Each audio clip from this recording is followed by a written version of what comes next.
Well, greetings and welcome to this fun time to be had by all. I have two amazing individuals with me today. Starting with above me and one of the directions, I'm assuming right or left. We have Alex. Say hi, Alex.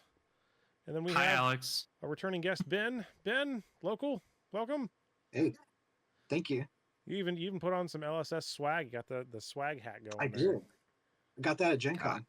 I would kill for that hat. That hat looks so good. I can't wait to buy one at Nats. Yeah, there's some It's gonna really be cool good. swag out nowadays. I love that they're having T-shirts. Mm-hmm. The swag game has increased over time. Well, we are in an interesting position with the world of flesh and blood at the moment. You know, kind of that dev talk came out, and I don't want to say rocked the world, but what is I know that was one of the topics that we wanted to talk about. So where do we even begin with that whole video? Man, overall, I thought it was really positive. It's nice to see companies actually, get face to face with their, consumers and talk about, okay, these are problems that we're having.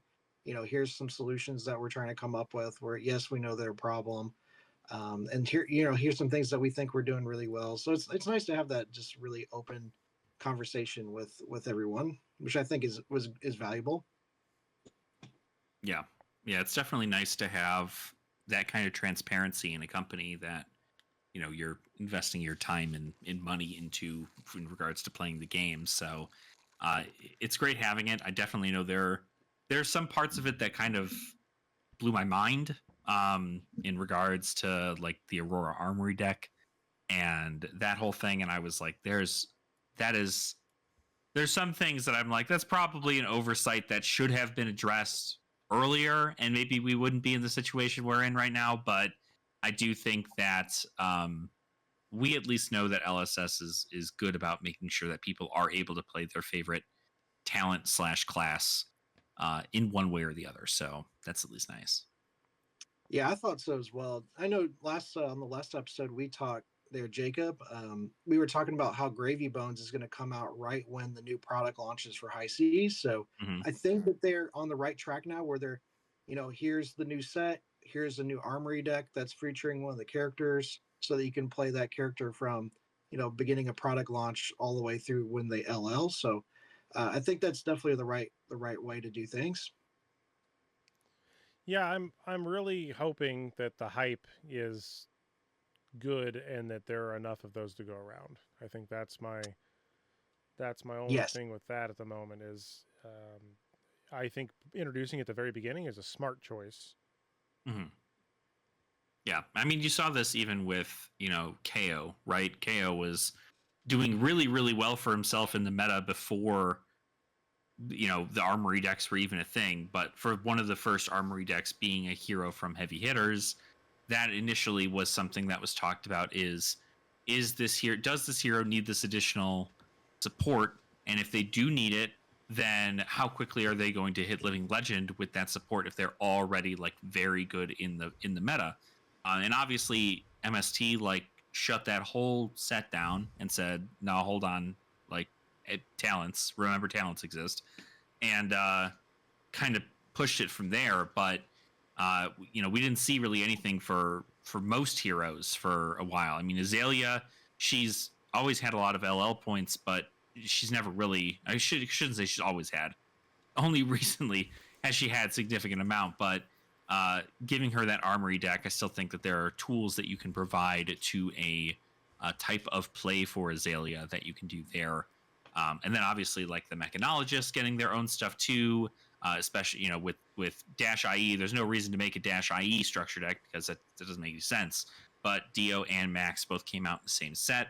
Both of them have very low populating numbers, so it makes sense for those. But Aurora was already doing numbers, and then we Yeah. were at a KO situation where it's like, is this going to be crazy? And turns out there was not that immediate, hey, a new set's dropping, then this hero is going to become irrelevant.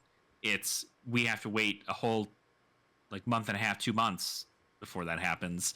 and within that time we had 2 whole seasons of PQs and of PQ and of the RTNs, and it just ended up snowballing from that front.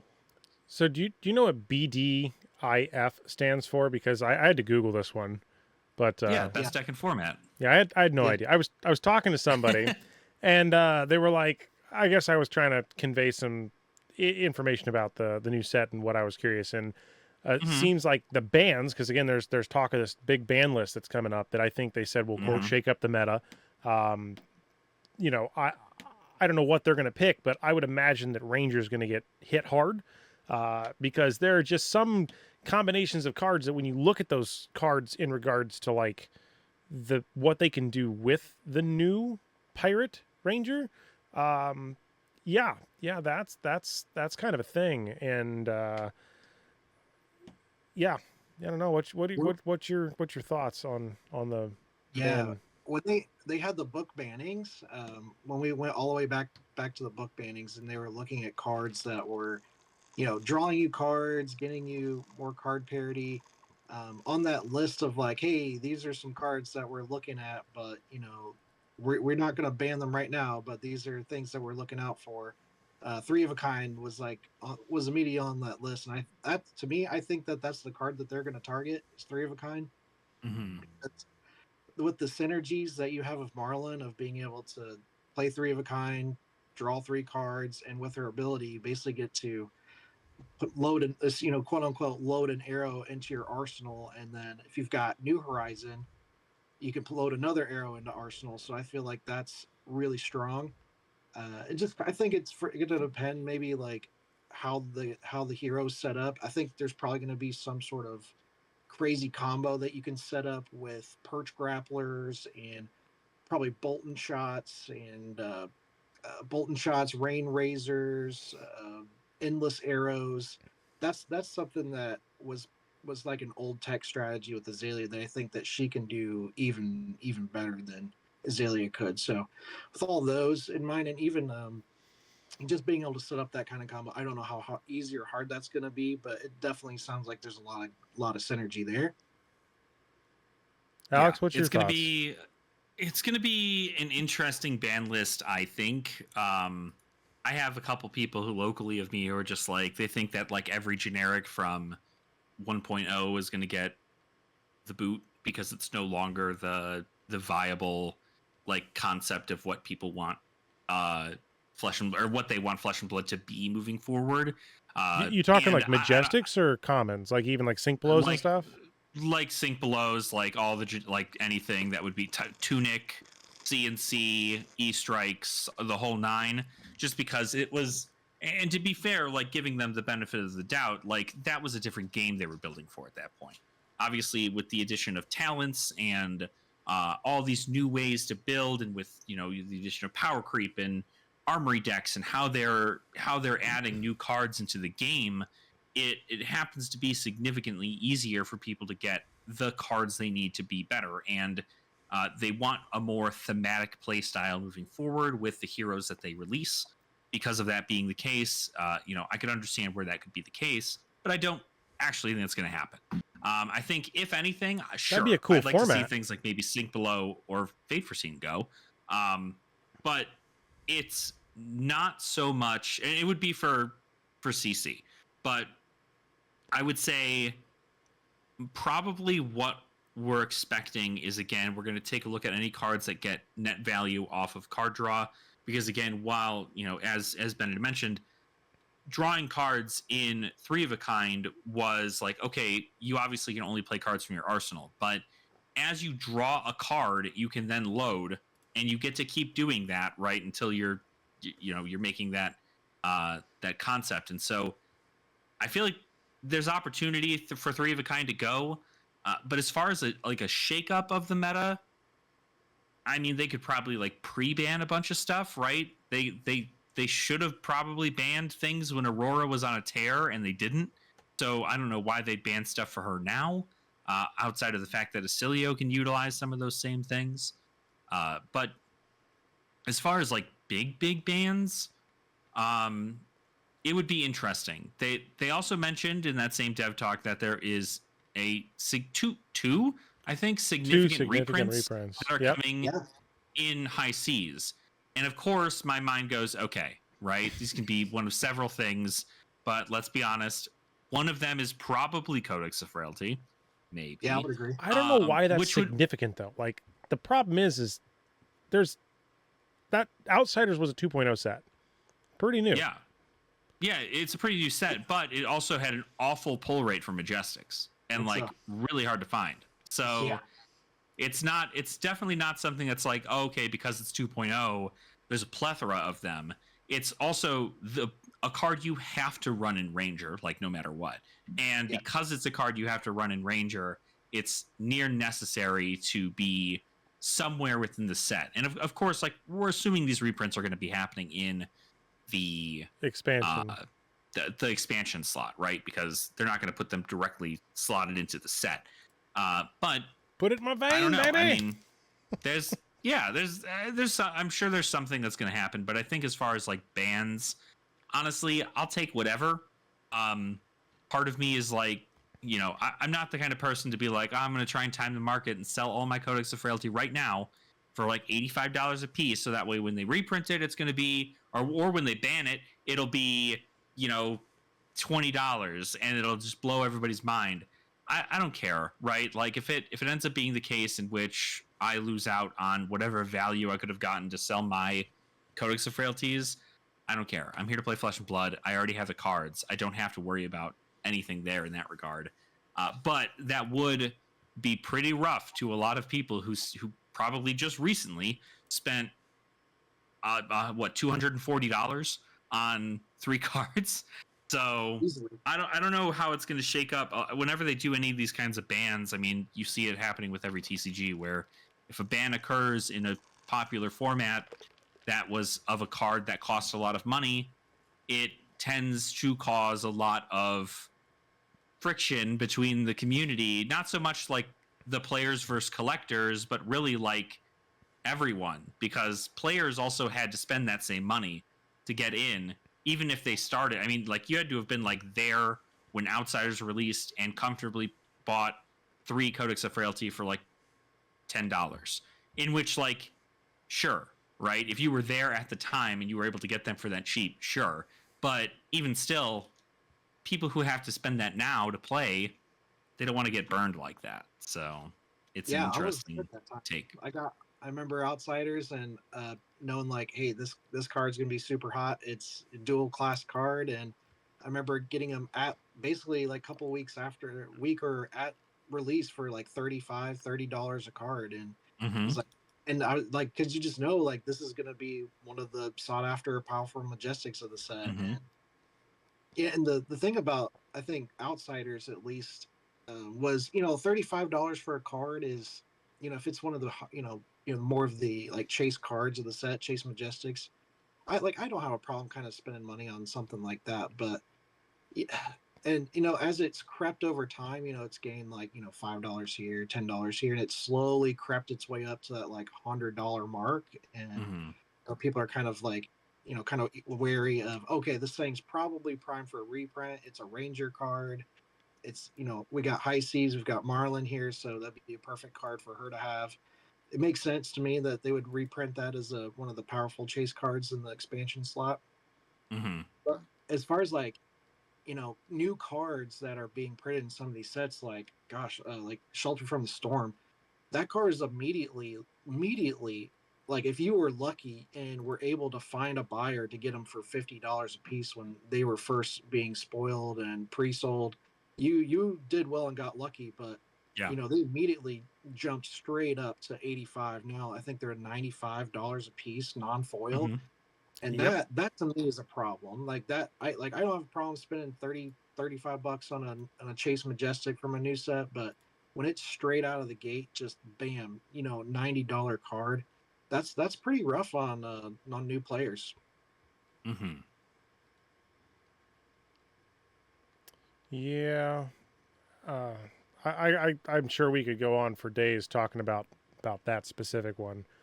But But I'm gonna direct us back over to, I think in that dev talk, if I kind of look at some of the notes that were there, there's this trajectory of living legend in its current form where they talk about the lifespan length of a hero. And I, for the life of me, spent like 2 hours trying to find this old document I had, which was I found the class versus equipment one that I had that I have a video on, but I can't find my spreadsheet, which was one that had all this like stuff where I tried to get the mean time between like a hero release and its exiting the format and stuff. But is 11 months, is 9 months, is 6 months, is a year and a half, is I think 18 months was the original number that somebody had said. That's what I had calculated all my info off of. But it sounds like 12 to 15 months, a year or year and a half. 15 months is actually more like a year and a quarter, year and a month, 3 months. But what do you feel about the speed at which, or the function of the LL system as it is? Let's just kind of open the floor for that. Yeah, I think it's, as far as the LL system goes, I mean, I feel like it's a great way to introduce something that is akin to a rotation in Flesh and Blood. I feel like it really does well to make sure that, like, hey, if this hero is winning events and they're winning those events well, they're going to be able to go ahead and get their living legend points, and they will exit the format in the assumption that it is a hero that is oppressive in the meta. And that's kind of the weird thing where it comes down to, because it's not so much that the hero is good. The hero has to be like crazy good for it to go from its release to LL within less than a year. Within a year to less than a year.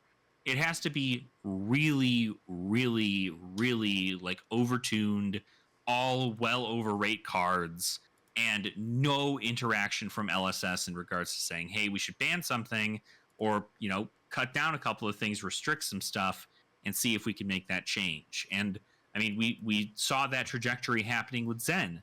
Zen was climbing and climbing and climbing because, let's be honest, it was the most oppressive deck. You could block 6 with your armor and then come in for 42. Like, it was insane. And then they went, okay, we realize that drawing cards is what's allowing for this damage ceiling to get higher, so we're going to cut that. Most of it. Some of it. But then we're going to give it back. But only a little bit. And only to this one hero that's our flagship hero currently. So it's a very interesting situation in how it's set up. But like, most heroes are probably due to stay right around the 12 to 15 month mark if they are consistently in a well-tuned spot. And I think that's where it really comes down to, because you have a roster of 30 plus heroes in the classic constructed meta of Flesh and Blood, and you can't even pinpoint any of these heroes and just say they've only got 9 more months, they've only got 2 more months, they've only got 6 more months, because Reinar's still on there, Katsu's still on there, Bravo's still on there, Dorinthia's still on there, and it's been 5 years. So yeah, it's entirely, that's kind of the thing, is that like there's a estimated lifespan that they want, and if it goes longer than 15 months, that's probably fine. I actually found the stupid spreadsheet right in the middle of me saying I couldn't find it. Did you? I sent you some photos in the side chat where I had these charts, and it's so ridiculous. Like, I could do a whole video. I need to do another whole video on this, but like, it's not up to date at this point. Obviously, there's a lot of things that have changed, but like, who just expected Living Legend in? So like Levia, I said that she would expected Living Legend in 1900 months at a current rate of accruing stuff. And who just went Living Legend? Right. Like Aurora, right? Yeah, Aurora just hit Living Legend. Yeah, when I did this, she was literally not even, had no points. So like, I don't even have a calculation for it. Mm-hmm. Yeah, it's a nice system, and I think it's fine. I think that what they need to do is what they talked about in their dev talk, which is they need more aggression in regards to the bans that they're going to do to help keep these heroes in the format for a little while longer and still bring them to a relative power level that makes sense. And obviously we're we're in a situation where obviously if a card does really well in one hero, is it going to affect 3 other heroes if it gets banned? And I think that's always been the case for Fab, but even still, it's just a couple sets away, and then there's new support for that hero that can very well bring them to the top. But I'm really hopeful that with these more aggressive bans, we see less of these super oppressive heroes. And obviously, like Aurora could be beat, but she could be beat by the one other hero that also hit Living Legend, and like a couple other heroes that needed to make it through Gem Roulette before they actually made it to the top 8 to face the Auroras. So it's a very interesting spot, but I think it's okay, I guess. My Max couldn't beat it. By the way, Ben, you missed that pummeling. I got beat up by the Katsu. Matt was playing Katsu, and he whooped my butt. Yeah. And then the other Jake was playing Aurora for the last time, and that went super wide and whooped my butt and Max.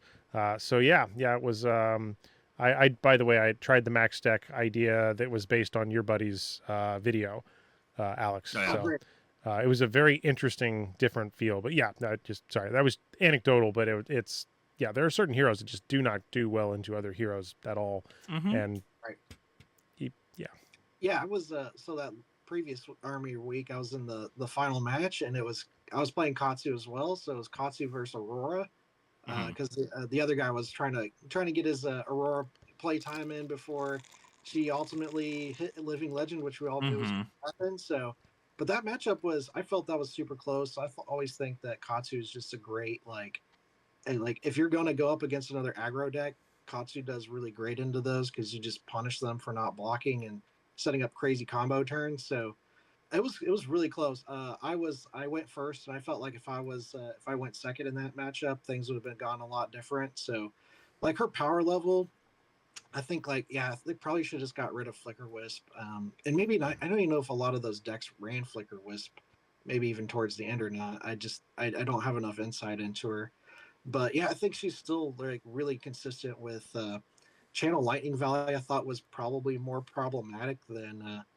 Flicker Wisp, and there was a point in time during our game where I basically had the full Mugenshi line and was basically trying to do a 25-point damage on him for that Mugenshi line, and he blocked with basically 2 cards and drew 2 more cards back because he had 2 Channel Lightning Valleys on board, and it's like, okay, this is where this is going. So as this like one of those cards, I felt like for Ninja, when you have Mask of Momentum out, you have to work for that card draw, and your opponent always has an opportunity to interact with you in some way to get that Mask of Momentum draw. But with Channel Lightning Valley, it is like you could just flash that thing in at reaction speed, instant speed, and get that card draw whenever you need it, and it sticks for multiple turns. So I thought that card was more problematic, honestly, than the Flicker Wisp was. Yeah, and I also feel like electromagnetic somersault was the other card that I personally thought was way too strong for what it meant to be. I mean, the fact that they restricted it in Living Legend because Starvo was using it, but like even still in CC, being able to at instant speed block 6 on an aggro hero that has 9 defense value in their armor alone, they can then block 6 and then play a card that gets those cards back and send 12. Like that's not. I feel like the rate there is way higher than it should be for something that is considered a aggro hero, just because you have combo potential and you can set up combos and therefore like some defense value is necessary. But it was like Guardian level defense value on a hero that did not need all that. And so it was very I think that's kind of where like a lot of that was for me. Yeah, if they would have made that card just a Lightning Wizard card for Auxilio, I think that would have been fun. Yeah, just giving Starvo access to that card is just nutty. So what's the value in talking about the fact that there was that misprint where they said that it sounded like they didn't originally want to talk about that, but then, once James White kind of, I believe, initiated that part of the conversation during that video where he stated that the printing was not as anticipated. Well, how do you perceive that from like both a collector and a player base? Like, I guess to me, I never played that, so I didn't feel the full force of it unless I played against that particular hero in like a matchup. But what does that mean for them to admit or announce that they had something of that magnitude of an issue while also trying to preserve the fact that again it was in kind of like a onboarding product technically because you wanted first strike into armory deck and they really didn't want to ban, and I know errata is a word that is seems to be the no word. Nobody wants to errat cards, but just anybody want to go with that? Yeah, if Alex, if you, I can go on that one.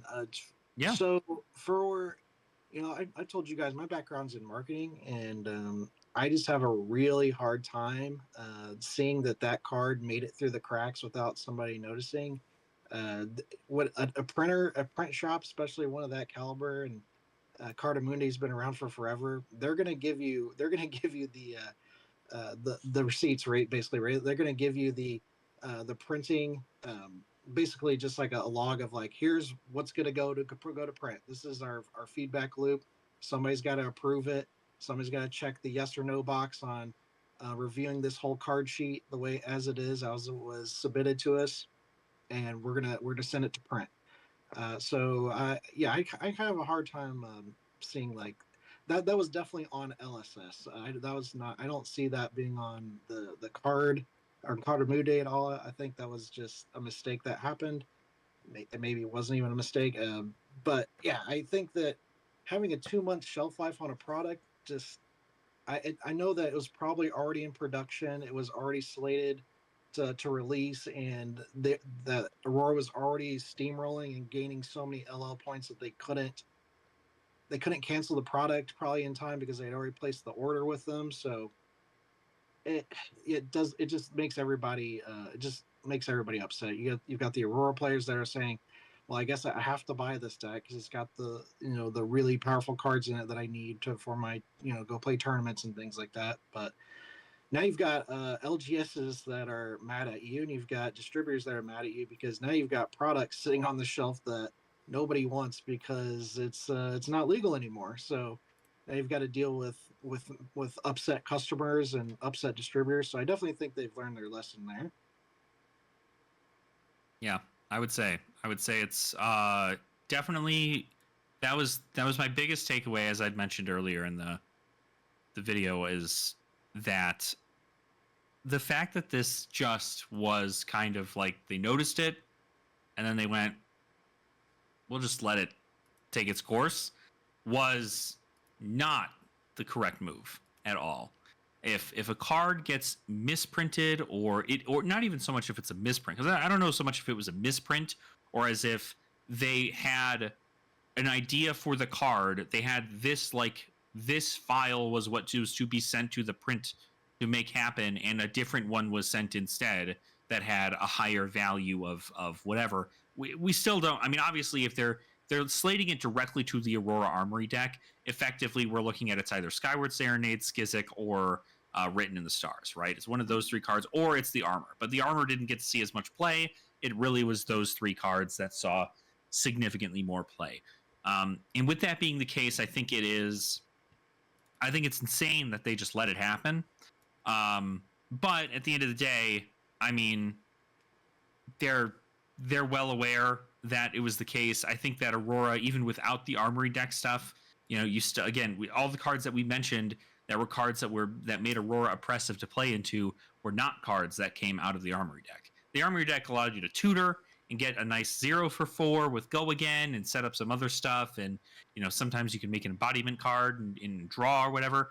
But that was here nor there. It was the cards that were printed in Rosetta that were far, far more terrifying. It was the cards that were printed in freaking Dust Till Dawn, right? Dietic Carapace is an insane card for an aggro hero to have, because not only is it AB2, but it's a temper 2, and that's all it does, is it just prevents damage. And I'm not saying that there's not an aggro hero that doesn't have the capability of having some fridge, but 4 pieces, 4 armor value in a fridge is fine, right? I mean, you also look at Zen, who could do the exact same thing. That was something that made Zen oppressive, is if your opponent came in with a really powerful disruptive turn, you had the nuts in your hand, and you went block 8 or block 7, send 30, send 40, right? Back when Art of War and all the other stuff was legal. So that duality, or that issue that is occurring, is something that I believe needs to be fixed, and hopefully we'll see fixed with that ban list. But I do think that the fact that it got overlooked was it kind of left like a bit of a question mark-esque situation in my head. I was like, why wouldn't you just do something about that? Why wouldn't you just say, the second you got your first copy of the product off of the print line, did you not go, well, that's not what we submitted? Wait a minute. And then just say, just for the sake of the fact that this card is not at the power level we wanted it to be, we are banning it. And I understand that there's the concept of, like, we don't want to ban a card that's in an armory deck because then people won't want to buy the armory deck. But if 2 of the other cards, and also the entire deck, is capable to be played outside of the 3 copies of a card that comes in the deck, just replace it with 3 other copies of something else. There's plenty of cards that exist in the world, and I understand not having a very good out of the box experience with a starter deck, but for the overall health of the format in your game, it's something to at least keep in mind. And I think we're at least very happy to know that even though now people are going to be stuck with these armory decks on their shelves for a while, I still think people will pick them up when they see them, and they may not be able to play them at their local armory. They might be able to play at their local armory if they start doing Living Legend stuff, which not every armory should just be CC. You should casually be able to switch those things around should it need be, and should your player base want it. But at the end of the day, Aurora, the hero, will be coming back as a hero at some point, and they even stated, 2026. They gave a near month in which the hero is coming back, which is insane, because that's like what are we expecting now? Is it another armory deck that's going to release, or is it going to be a set, a new Rosetta 3.0?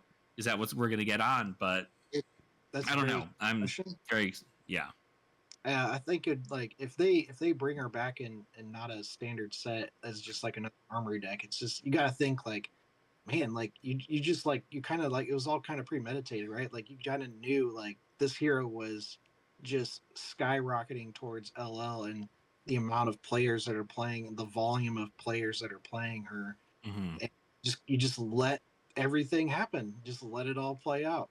But then where's your Dromai? Where's your Icelander, right? Like, these are other heroes that people are excited for that have been on the back burner, so to speak. And, in a weird way, I get it that I don't want to use the word poster child, but Aurora, I'm sure a lot of marketing went into that specific hero to make sure that became a very popular hero. I still didn't gravitate much toward it. I mean, honestly, you can ask Ben this. I literally didn't even get my Aurora deck until maybe the week of her actually going Living Legend, or like the week before. It was within the same calendar month for sure. But it's one of those items where I know that we didn't have access to that for a while, and then all of a sudden they showed up, but it was late because there was some weird crap with that. So it's like, for me, I looked at the deck and said, okay, cool, whatever. I'll pick it up when I pick it up. But that also wasn't a hero class that I gravitated toward.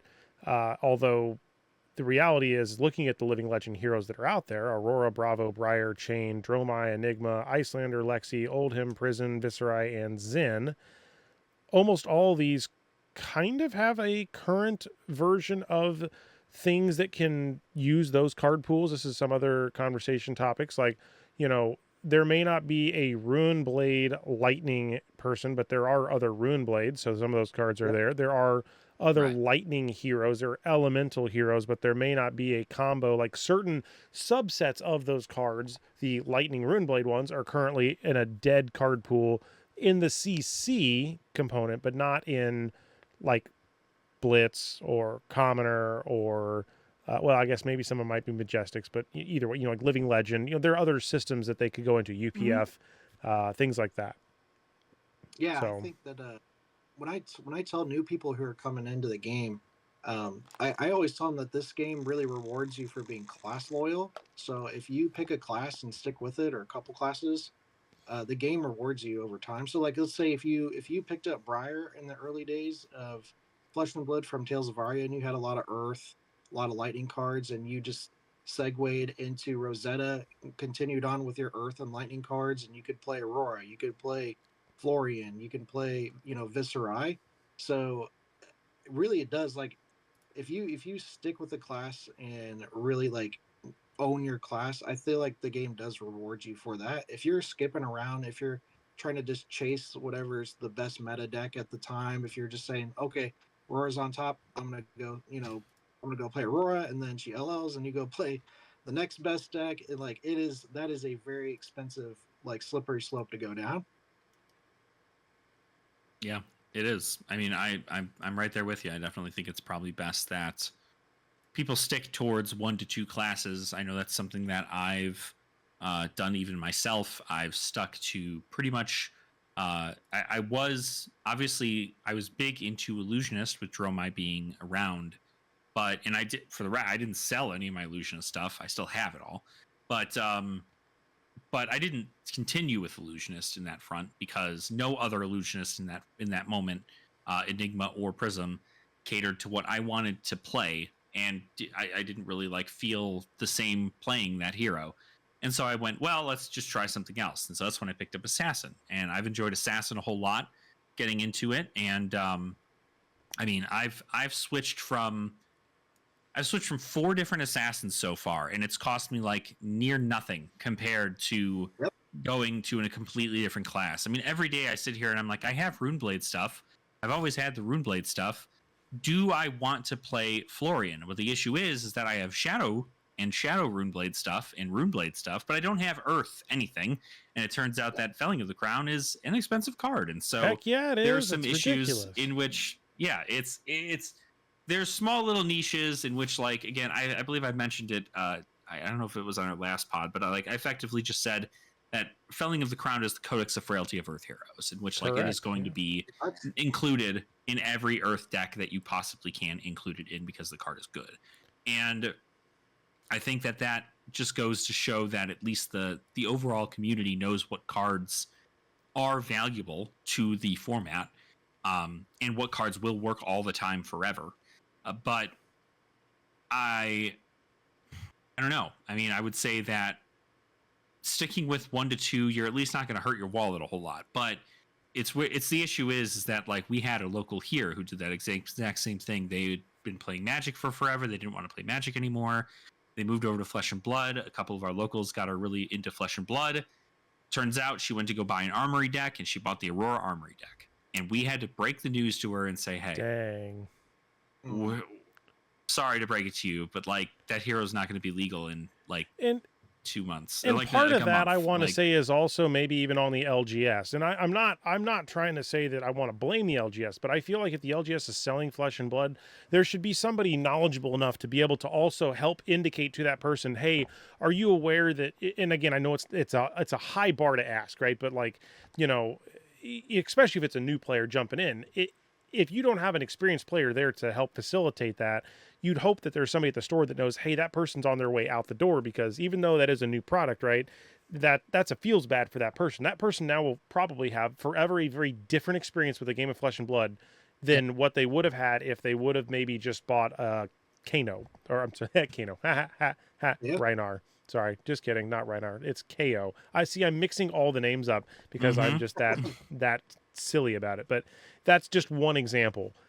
Maybe we will get a Kano deck. That'd be kind of cool. Kano Armory deck? no, Kano's already got enough LL points. They're not going to give him anything. There's no way. But I mean, I hear what you're saying, though, and I think that's also, it is kind of like a. I don't know if Occam's razor is the correct one, or if it's double-edged sword. We're going to figure out some kind of bladed weapon to connect this to. But effectively, the concept being is that, like, a store wants to sell product. If somebody wants to buy something, you shouldn't tell them to not buy it, because that's a loss of money. But 2, on the other hand, you also can't expect every LGS to have your Flesh and Blood expert at the booth every single time there, because most LGS, this is like they're like 4th maybe fifth selling product in regards to most things compared to the rest of the stuff that they sell there. So like if Ted and Frank are working the front desk, but Jimmy, who knows everything about Flesh and Blood and runs the events, is not there that day, and somebody goes in to pick up the thing, they're not going to go, okay, hold on, I got to text Jimmy to let them know what the Living Legend status board is for this hero before I sell this individual this deck. There's that is a hard ask to have in those situations, but in a perfect world, that would be great. But that's where it comes down to, like, most people get into Flesh and Blood either by their own volition of seeing YouTube videos and going, I kind of want to go play this, or they go do something else, or they have a group of friends who are trying to get them into it, who can easily just say, hey, before you get crazy, don't buy this, or this, because these heroes are soon to no longer be available to play at the days that we play at our armories. So, like, go look at the Living Legend board. Right, go look at the Living Legend board, figure it out. I know they even mentioned in the dev talk that the Living Legend leaderboard is the most viewed webpage on their channel, or on their webpage in general. It's because of that, right? I mean, it is hard to say. I've hit refresh 3 different times on it while we're on this. Right, it's hard to say that before you get into this game, go check out this page and figure out whether or not your hero is above 800, I'd say maybe even 700. If they're above 700 LL points. If they're above 700 LL points, you might want to maybe find something else of the same class you want to play, but a different hero. I mean, KO is now past 700. KO is at 725 according to this, so. Well, maybe. So that's not surprising with the meta we're in now, so. Yeah. Hey, I do want to call out one item just before it's a tangent, but we were talking about products on an LGS shelf. I've been to 2 LGSs recently that had product, and I just want to tell you what our local LGS, and Ben's going to laugh at this, but the 2 stores, I will not name either of them specifically, but just store 1 and store 2. Store 1 got in way back in the day and got out, and then is now back in. Like, they went out, they went in. So they are coming back. The first one, the photo I'm going to talk about now, is from the store that has not left and has been in the game for a while. Their products are Part the Mistvale, Bright Lights, Heavy Hitters, Tales of Aria, Monarch. I believe it's Monarch first because it's not. Yeah, it's Monarch first. And then they have a smattering of a couple of different of the decks, like Aurora, and I think they have KO. I think they sold out of the Bolton one recently, but that's one shop. Shop number 2, this is the one that got in, got out, has, get this, Monarch Blitz decks. Oh, yeah, baby. Yeah, Monarch Blitz decks. There is piles of them. Classic Battles, Dory vs. Rhinar. Monarch Unlimited. Tales of Aria. I believe this is first edition.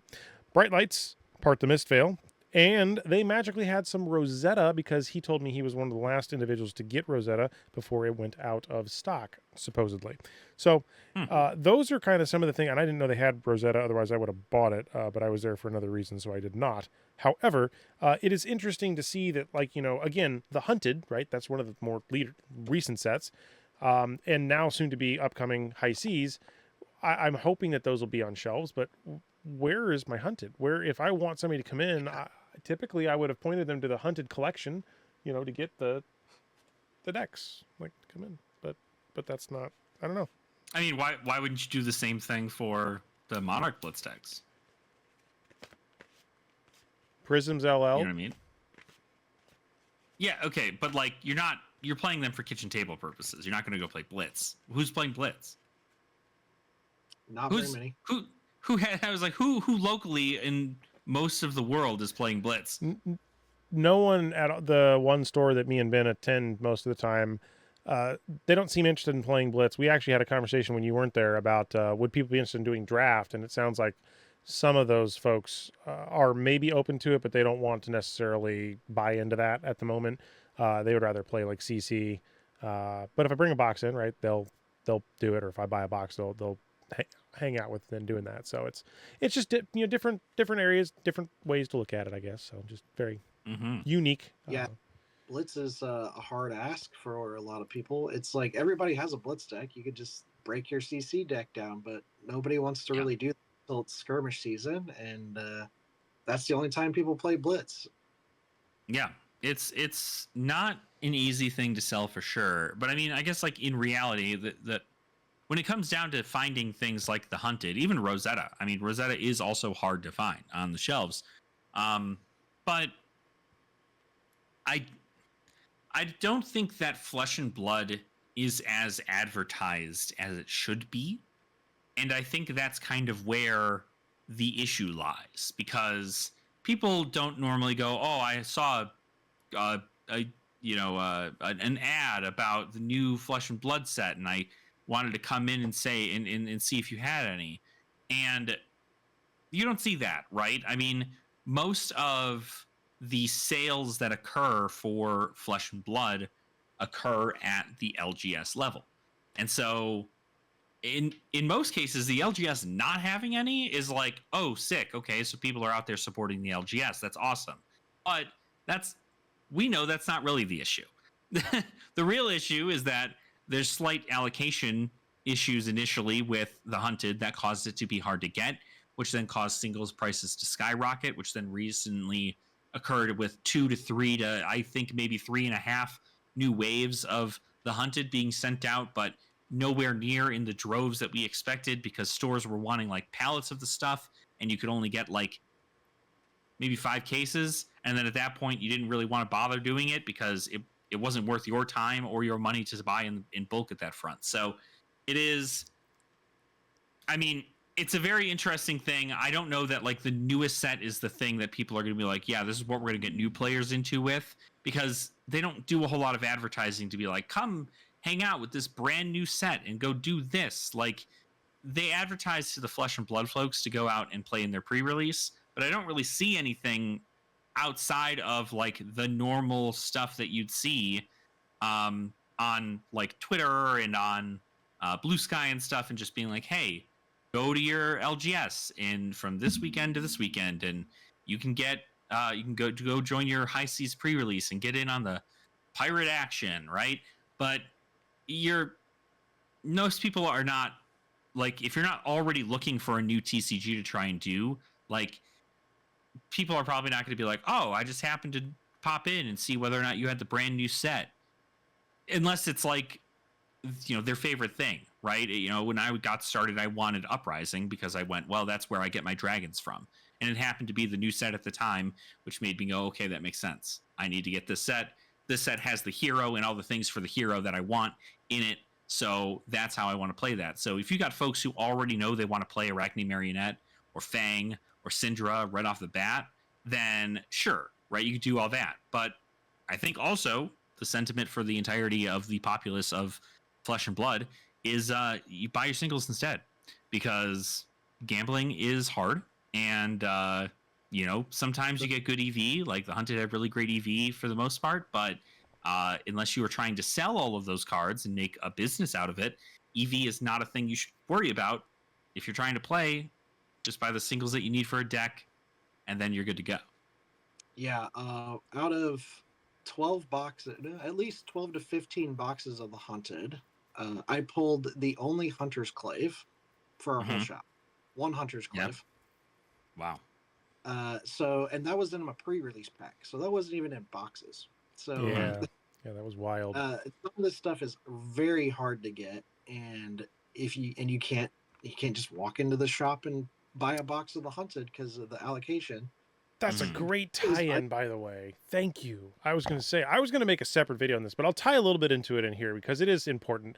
Mr. Bronson released a video recently, or Bronson, I don't know if you, probably both of you may have watched this, I don't know.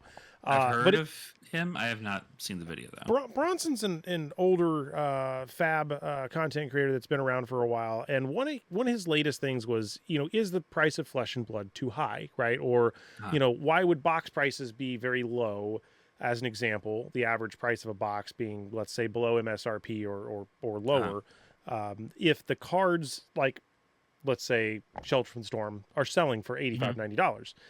And I've been really mulling over this for a while. And the comment about the Hunter's Clave is really what, you know, tripped my brain to go back into this.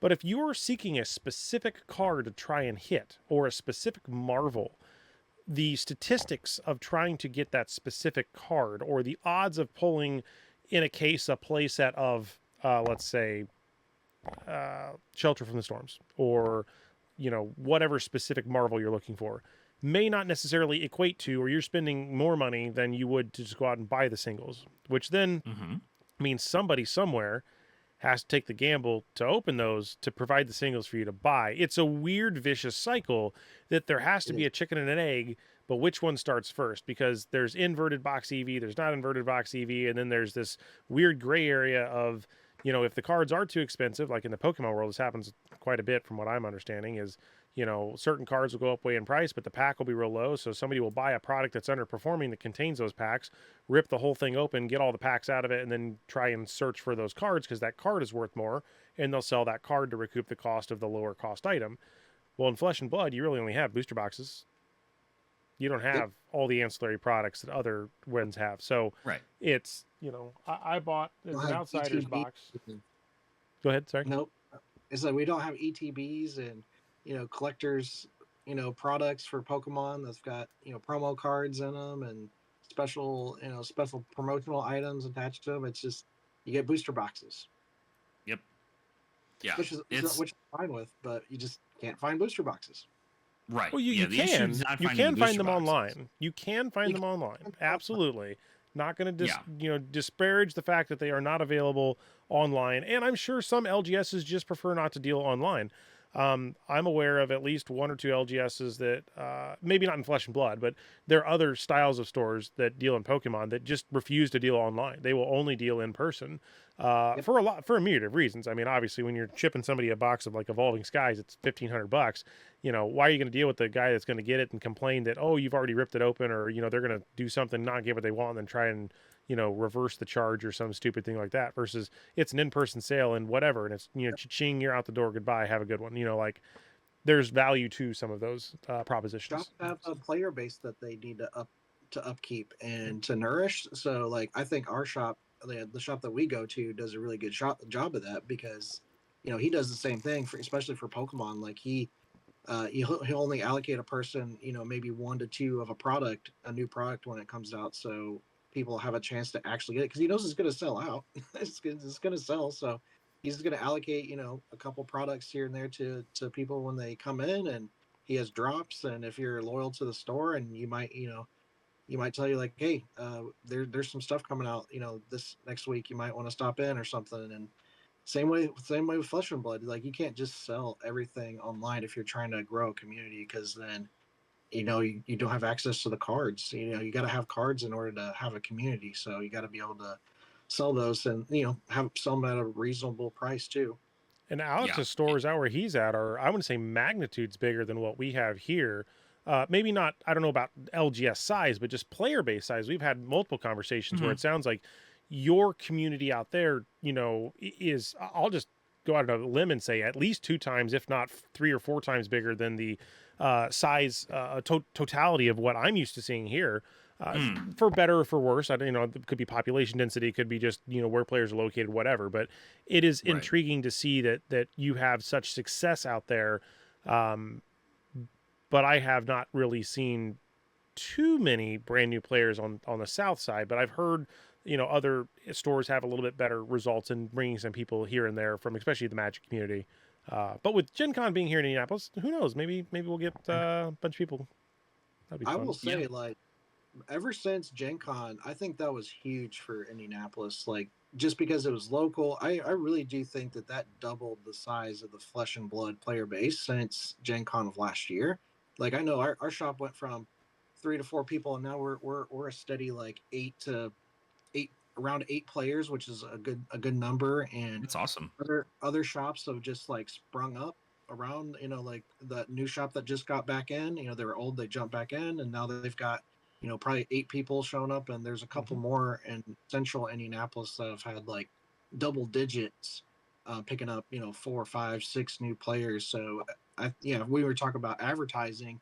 Gen Con and those game expos, gaming conventions have done really well for this game, and just getting new people in it, demoing products. Like, they got to keep up that if they want to keep growing the player base. And it's talking about gaining players. It's kind of hard for Flesh and Blood, because just talking with friends about this, it's a very skill intensive game. Like it's not like just usually people that get into Flesh and Blood where have gotten in because they have played other TCGs and are really interested in the gameplay, the mechanics of it, the back and forth gameplay, like how involved you are in the game.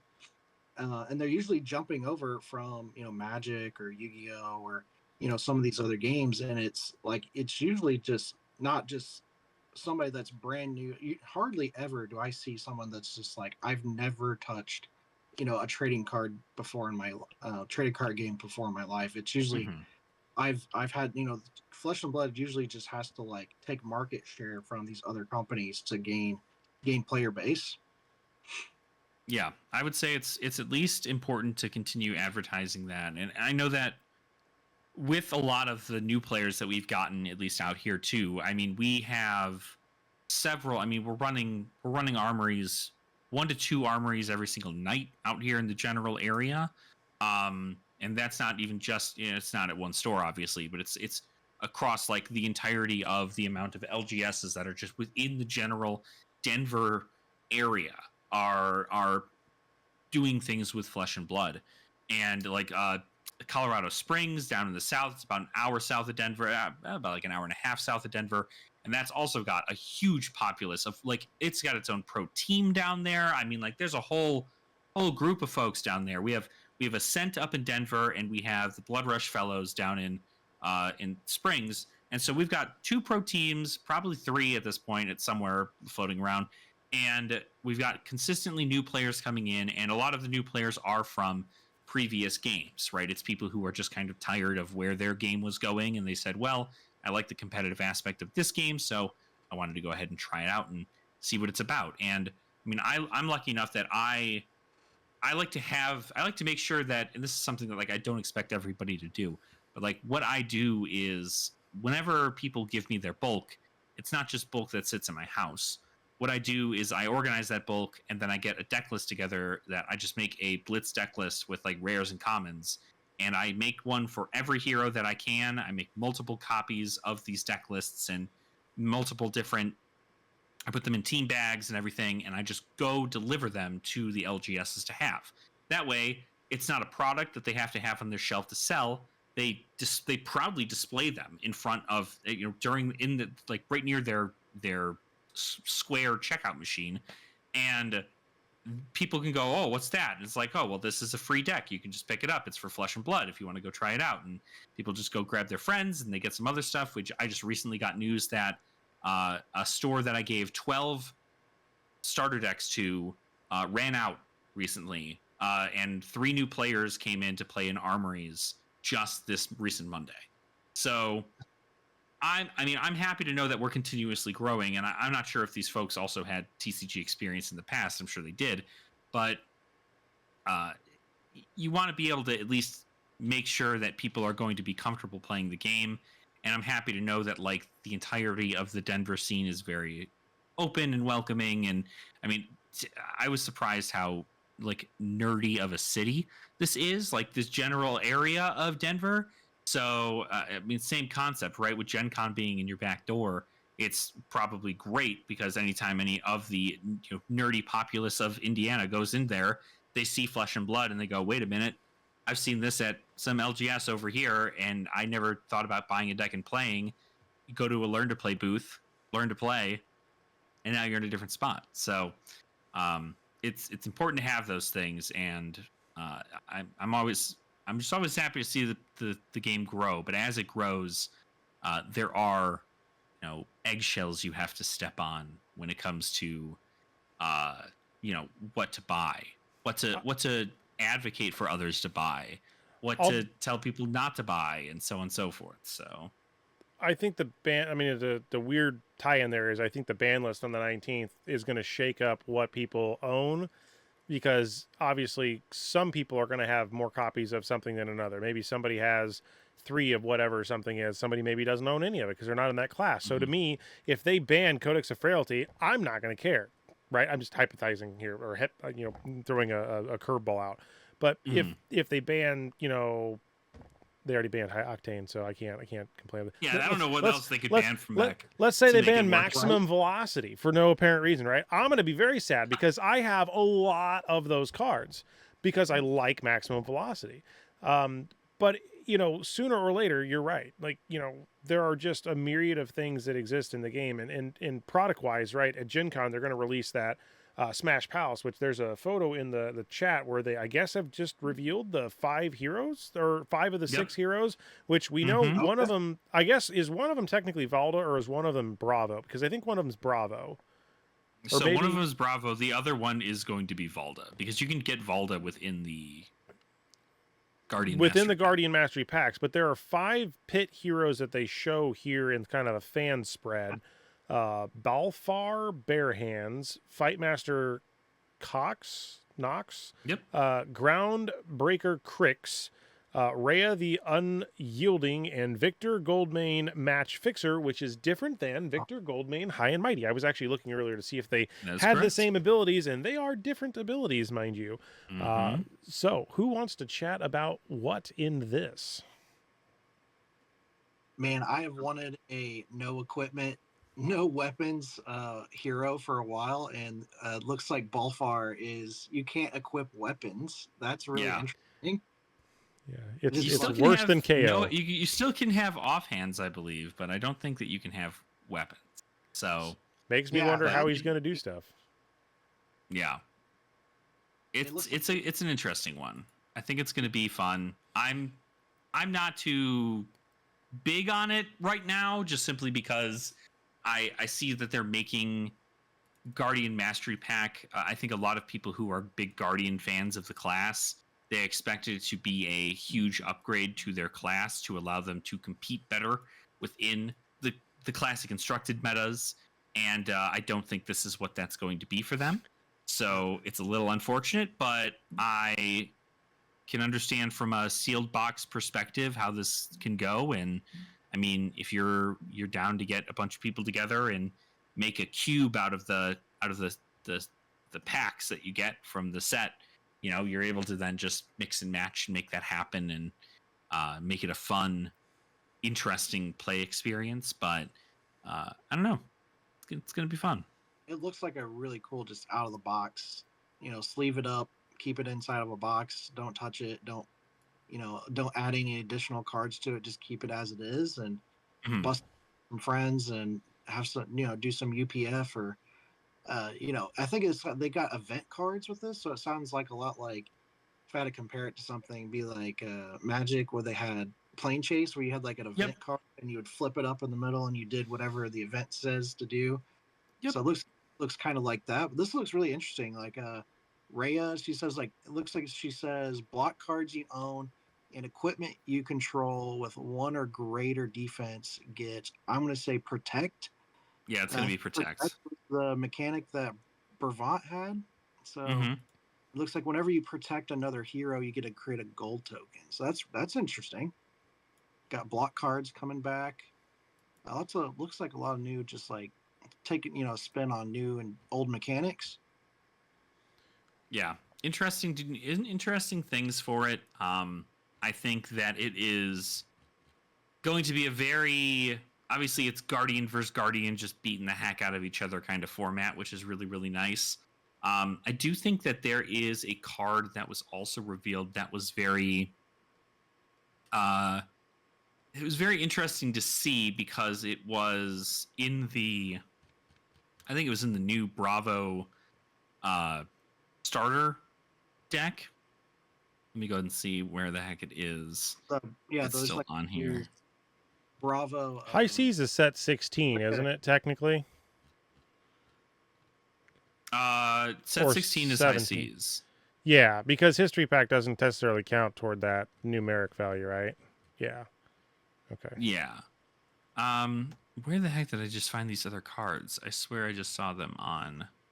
What were you looking for? There it is. So there is a card. I'll go ahead and share it in the Is it where they put on Guardian Master in the Fab database where they have all the cards? This one is actually not for that. Hold on. Let me open this up. Let me By the send way, on this to TCG, the while you're doing group that, here. it looks like. Where did it go? Where'd it go? Come on, buddy. Oh, okay.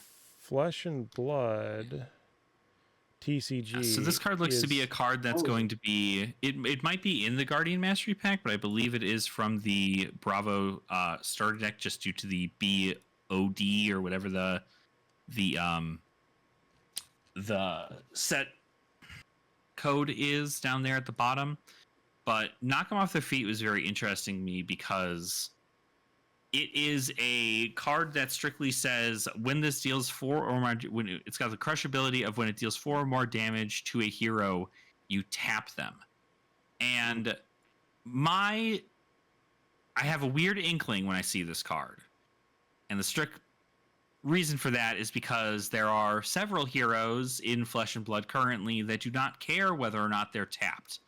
Yeah. Yep. Because it's not a thing that matters for them. Correct. So I'm really wondering whether or not there is soon to be an errata that is going to dictate that if you are using a once per turn action on your hero, you have to tap them to indicate that you are using that.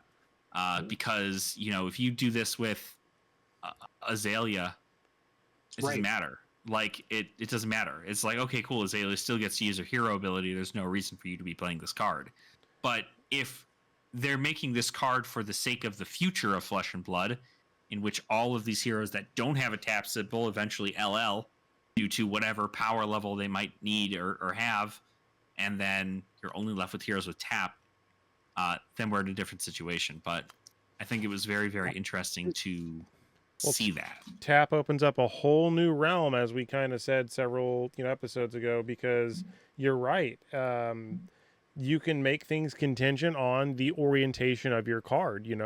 Target tapped ally can still attack or whatever, maybe in some future variation, but it can't be Untapped. sacrificed, or can't be untapped, or it's a icy manipulator kind of a thing. It's a mechanic that can add another layer of immersion, just like putting things underneath cards, like in the mech deck. I could see Ice using this tap effect in the future. I could really see that happening. Yeah, Frostbite. Like frostbites that instead of them costing a resource, it's instead it's a super frostbite that says you can't tap your, you have to pay 2 resources to untap a card or whatever at the end of your turn, or some nonsense. So that definitely does sound like an errata for the future, because Magic the Gathering would do this a lot. Like for lifelink for the longest time was like whenever you would deal damage, gain that much life, and then they would just sub the phrase out with the keyword ability. So it sounds like it's a way for them to not only like add kind of a new mechanic, but also shorten up the text on the cards and make it a little more immersive that way. So yeah, I could see that. So with a hero like Katsu's once per turn action effect.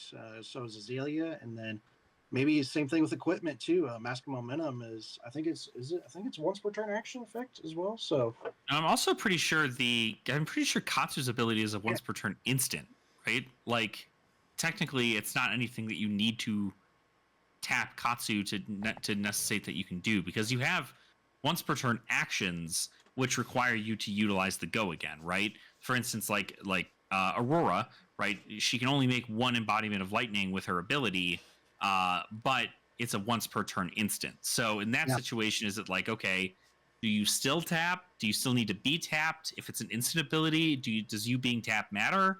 Is this a sorcery speed effect or an instant speed effect? Like, what are we looking at here? And so it doesn't say luckily instant on it, by the way. It does say instant? It doesn't. It says No? The first time an attack action card you control hits each turn, you may discard a card with cost 0. If you do, search your deck for a card with combo, banish it face up, then shuffle your deck. You may play it this turn. So it doesn't say at instant speed. But it is technically at instant speed, because it does not take an action point for you to activate that ability. It's not an instant speed effect. It is just it's a trigger Yeah, right? trigger. That's what it is the triggered effect. But those triggered effects happen at instant speed, and so effectively that's the same concept. Like, if they tapped Katsu with this ability, can Katsu still do the ability even though he's tapped? Like, is that essentially like humbling your opponent, saying, hey, you don't have a Yeah. hero power anymore? I mean, I think I don't know. It's it'd weird. be interesting It's weird. to see where they go with it. Yeah. I mean, obviously, it's only what next? Oh my God, is it next week? You have my Oh my my God, next week is brains. spoiler season. Yeah, Yeah. I was gonna say I think spoilers are coming out within the next week, man. We're gonna have some fun talks coming up. Oh God, it's Yeah. gonna be so insane. Oh, I just don't know when it's they gonna start. be crazy. I actually don't know how I'm they're going so to do it, excited. right? Because I think this is another question, right? Every time they've kind of evolved their way of doing, spoilers, right? At one point, it used to be content creators were kind of given a bunch of cards and they would talk about them. And then, kind of morphed into some content creators and then some media outlets. And then they did like the high tier rarity and then low tier rarity. Like they've shifted back and forth. I don't know what their plan is for this set. I genuinely don't know. I mean, it sounds like they've targeted certain. I mean, I've seen some people posting they're going to have some spoilers out there. Like I've seen the monkey explosion thing from Az, right, or whatever. Mm-hmm. But like outside of that, I mean, it's been mum's the word. So who knows? It may be a very dark time for spoilers, and maybe they only do specific things to cherry pick some items and leave that go into the world premiere as like a kind of a black box. I don't know. I mean, it scratch off cards. Yeah. Like well, what's it? It's Scratch and nice sniff. that they do. I think they really do get a lot of hype from keeping things behind the curtain until the world premiere. Mhm. Just because, again, it's not some crazy, like, yeah, you could probably release like 3 cards that'll shoot up the price of 18 different cards on the market. But at the end of the day, you're showing off a little bit of being like, hey, here's a thank you for supporting the game, content creator-esque or social media outlet-esque thing. Boom, boom, boom. Here's some things that we deemed okay for release, just to kind of get people hyped. And then we tend to see more of these release, which is why I think a lot of it might actually be hush hush for a while, because we're not seeing any blitz decks for high seas. And so because we're not seeing any blitz decks, we're not going to see the same thing we've seen with the previous sets, which is blitz deck into blitz deck at the LSS website or on their YouTube page. So we're not going to be able to get a look at what the heroes are going to play out as before they actually release.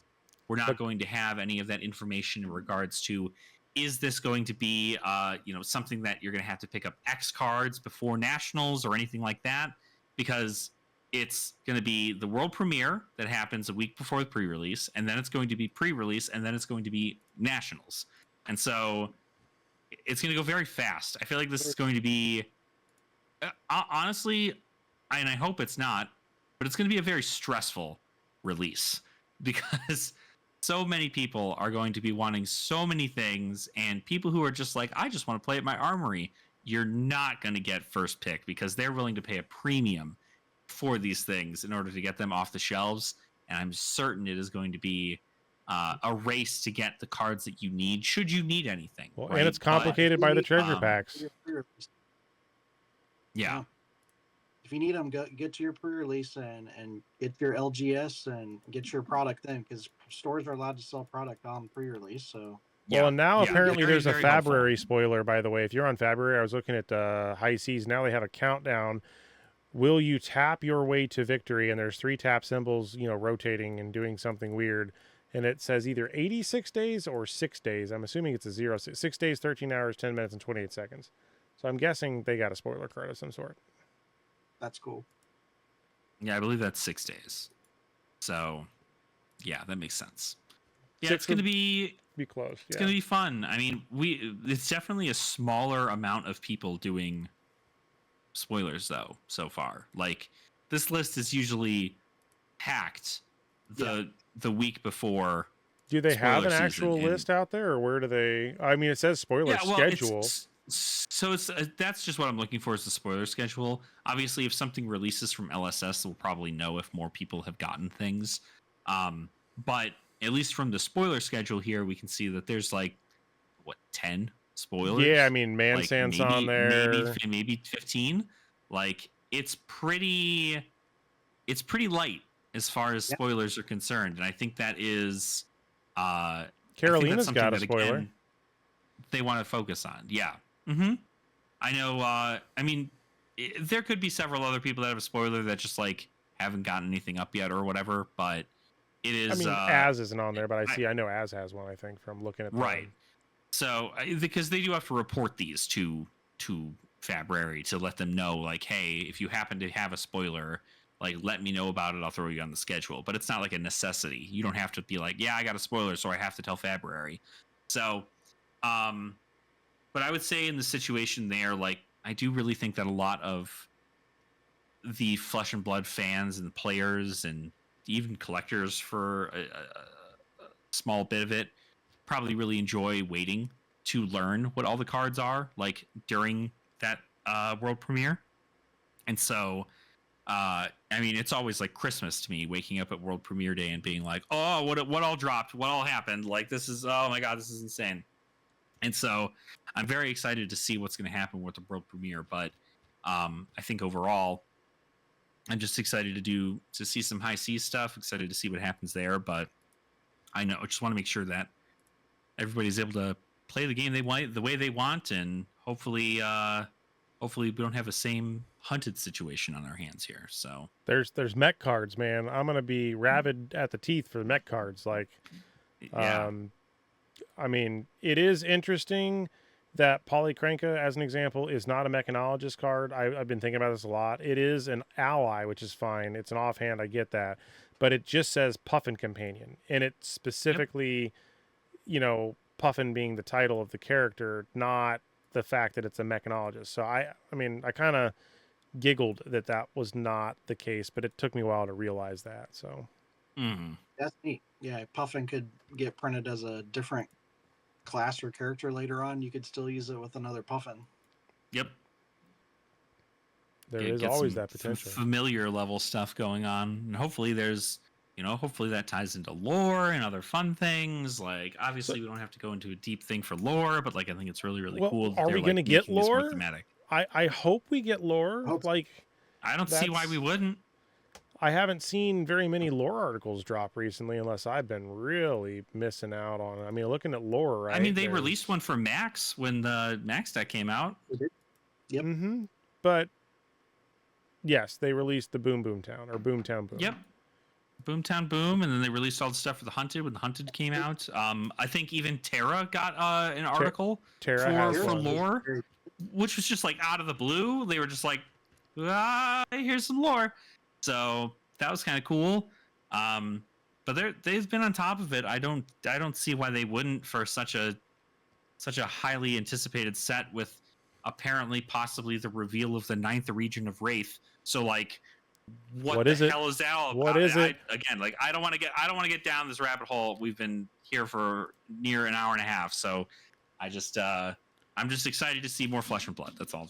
I want to go down that rabbit hole. I mean, at some point, I definitely want to understand. We need to get some time. We need to get some time to definitely go down that rabbit hole, because I would love to just chat lore for 3 hours.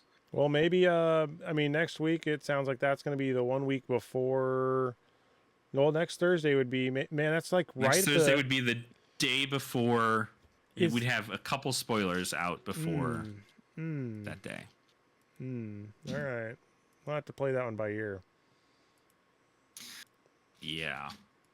Maybe we could always record on a different day if it's like you want to do it on like a Monday instead. I don't know if Mondays are chill, but Mondays will have everything. We'll know. Well, maybe not everything. We'll have most of it. Oh, are all those coming out right at that same time? Yeah. Wow. I mean, looking at this, May 14th, 15th, 16th, 17th. Yeah, and then Thursday the 22nd. So, wow. Yeah, I mean, even Thursday the 22nd is right before world premiere. So the rest of it will be out after the world premiere. Well, the world premiere you said is on the 23rd. No, 23rd. So it's technically 24th. the weekend of the 23rd through the 25th, but I think they're doing it on a Thursday too, because technically in Taipei. It's going to be our Wednesday or our Thursday, but their Friday, if I recall how time zones work. But effectively, that's kind of the whole thing. So, but yeah, so we'll see. Yeah, 8 I mean, p.m. we are in the home stretch of this, guys. I mean, We are. Yeah. It's right here. It's like tomorrow. I'm sitting here just like I'm going to Nats in 4 weeks. I'm going to be in Vegas in 4 weeks. So Vegas, baby. I'm super stoked. Like I was like, what is happening? Like it snuck up on me so fast, but it's going to be so much fun. I'm just so excited. Well, anything else you guys want to cover or chat? I mean, honestly, I think that, for what we got, I mean, that's a good smattering of things, or we could, go down other rabbit holes, but I think even a short, sweet one's not a bad deal, so. Yeah, no, that's I think that's good. Yeah, I'm all set. I think we've talked about what we wanted to talk about, and we're good to go. Gravy bones. Oh. Yeah, if I end up getting like 25 plus, Gravy Bones armory decks in my general area, and you all get 0, just tell me. Swear to God. I swear to God. Man. I got you. Because there's no. We are stocked on armory decks nearly every single time, and every single time, Jacob is always just like, we can't find any. There are none here. Nobody's able to have any. There's just like the Azalea deck. I wish it was a freaking else. joke. I wish it wasn't reality, Ben. I mean, wish it Ben, were- what? Oh gosh. Apparently, there's a allocation around the number of players that you get on a consistent basis. So Mm-hmm. if you're hitting like 8 consistently every week, I think you tend to get all the armory decks. But if you're less than that, you're probably definitely not getting them. Newsflash, So, we right. only had Used to be like 5 last Magic week, Number. or yesterday. We only had 5. But still, it's like if you've got 4 or more, like that's that's good. So like, but yes, Yeah. for LSS seems to think like 8 is like this magic number to send out armory decks, which is I have my opinions on. It's like if you want people to play the game, you should probably send out your pre-constructed decks so new players can play the game. But sounds like Gravy Bones is going to be available for most LGSs on release. Well, that's good. I'm hoping we get Ira. Ira's like, she's my girl. That's my jam. I love Ninja. If I don't get me an Ira deck, I will be very sad. So, yeah, I've got to get that one. So, yeah, I think hopefully we get at least Gravy Bones in stock. Be great for new players to jump in, get that deck when it first comes out, and they can, build it up with the cards they get in their packs. Yeah, for sure. Well, I appreciate everyone's time today. Yeah, Jacob, thanks for having me. Alex, nice to see you. Yeah, nice to see you. Hopefully you had a fun time, and I'm always happy to be here and talk about Flesh and Blood. It's all I do all the time. All my free time is spent just talking about Flesh and Blood. So I'm happy to do it. Absolutely.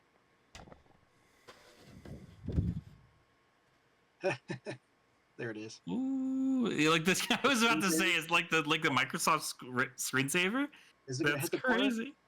If it hits the corner, we all celebrate. Yay! Yeah, right in the corner. When it gets there, it's like, yeah. Jeez. All right. Peace. Bye, everybody.